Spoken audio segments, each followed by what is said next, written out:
Foi por Montemoro Novo, no espaço do tempo, que Sara Barros Leitão, há já meio ano, começou a preparar nova criação, depois de espetáculos como Todos os Dias Me Sujo de Coisas Eternas ou Teoria das Três Idades.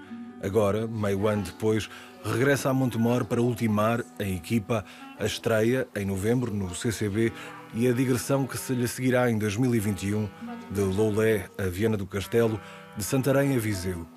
O espetáculo partiu, mais que de uma ideia, de um longo trabalho de pesquisa, 4 dezenas de livros e mais ainda. Um livro em particular foi estruturante, mais até do que no espetáculo, em Sara.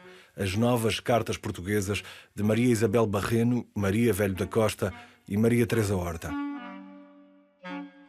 As Novas Cartas entraram na minha vida no final da minha adolescência e foi um livro que sempre me intrigou. Então, à medida que vou voltando a ele, vou sempre redescobrindo e redescobrindo-me. Não sei se o espetáculo parte das Novas Cartas Portuguesas ou de um olhar afinado que vou tendo sobre o mundo e que me faz ver mais o trabalho invisível das mulheres, por exemplo, ou se, na verdade, esse olhar também é fruto daquilo que são as minhas leituras, nomeadamente as Novas Cartas. Então, acho que as coisas estão, assim, um pouco entrecruzadas. Grande parte das Novas Cartas é, sobretudo, sobre mulheres e sobre o trabalho invisível das mulheres também, sobre o sofrimento invisível das mulheres. Mas há um texto em particular que se chama Monólogo de uma Mulher Chamada Maria com a Sua Patroa, que é o título do espetáculo.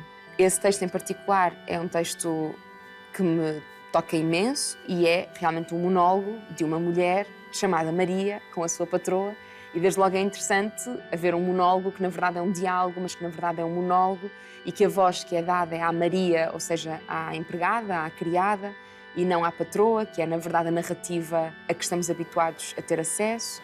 Então tudo isso são pontos de partida para o espetáculo. Eu roubei clandestinamente esse título. Acabei por ir ganhando este hábito de roubar títulos de escritas de outras mulheres, quase como se elas, através do título, me encorajassem à minha própria escrita. Então, fico menos sozinha quando abro uma página Word para começar a escrever. O espetáculo depois viaja por muitas outras coisas e as Novas Cartas estão no espetáculo porque estão em mim, não estão necessariamente no espetáculo.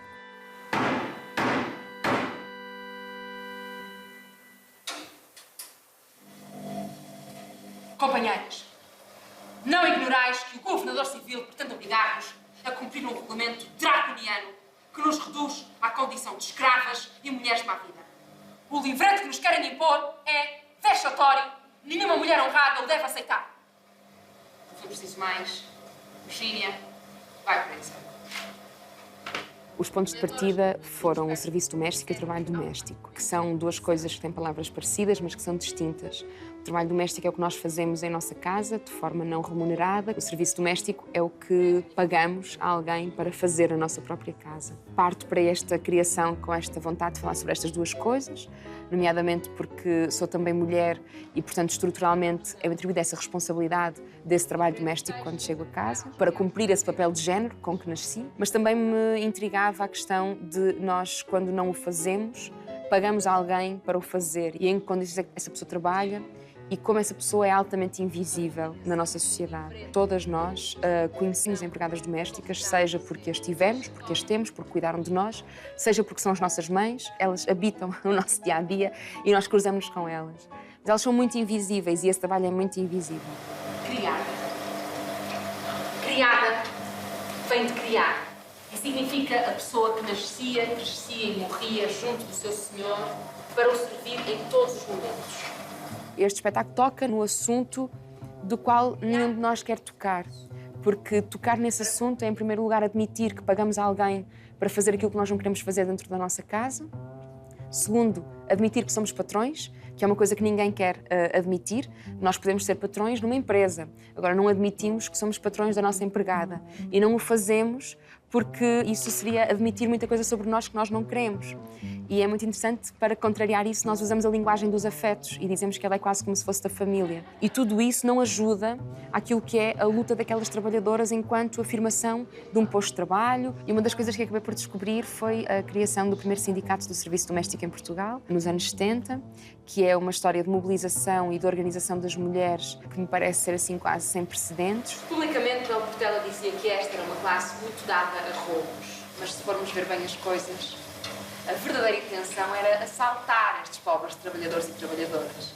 Portanto, como é que se conta essa história, que é também uma história muito portuguesa, porque quando se conta a história de Portugal é preciso contar a história das milhares de mulheres que saíram nos anos 40, 50, 60, 70 do interior de um país muito pobre e que vieram para as grandes metrópoles trabalhar como criadas, e os relatos, e estão no espetáculo, são mesmo muito dramáticos, elas vêm como crianças. E no fundo isto é uma história sobre as mulheres que limpam o mundo, e por isso o espetáculo também questiona, será que faz sentido ter empregadas domésticas na forma normal como temos hoje, nomeadamente com uma lei que permite, por exemplo, aos dias de hoje, que as empregadas domésticas trabalhem 44 horas, ao contrário do resto dos trabalhadores que trabalham 35 horas.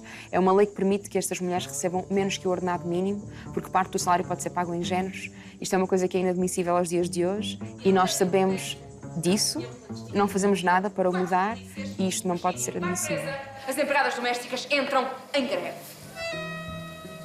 Agora, em monólogo de uma mulher chamada Maria com a sua patroa, como antes, em criações passadas de Sara, há inquietação boa na procura, entusiasmo na descoberta, mas há ainda assim instantes que são de desalento.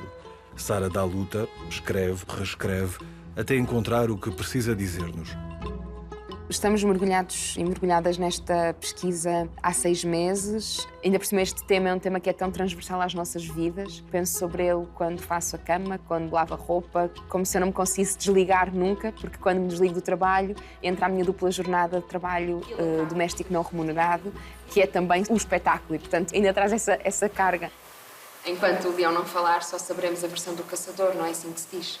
E às vezes o que é mais difícil e que causa mais ansiedade é precisamente perceber como é que nós conseguimos colocar tudo o que queremos dentro de um espetáculo e percebermos que este trabalho está tão na base da organização do mundo que não é possível nós conseguirmos explicar tudo o que andamos a estudar e todos os pontos de vista que estão em cima da mesa. É tão complexo e tão polémico, porque quando nós dizemos será que o serviço doméstico devia acabar? E eu própria não tenho respostas, o espetáculo procura não dar respostas. Esses tons e afinar esses tons tem sido assim um grande desafio. Nomeadamente, ainda ao dia de hoje, tenho a última cena por acabar, é a única cena que não tenho fechada, e continuo a reescrever a última cena. Acabar o espetáculo sobre este tema quase que parece que acabo, de alguma maneira, uma história que está muito longe de ter um fim. Esta é uma batalha que vai durar décadas. Mas há uma coisa que não voltará a ser igual. As empregadas domésticas perceberam o poder que tinham e descobriram a fórmula para a sua libertação. A organização coletiva. E por isso, antes que voltassem a abrir a boca, era preciso entrar e explorar.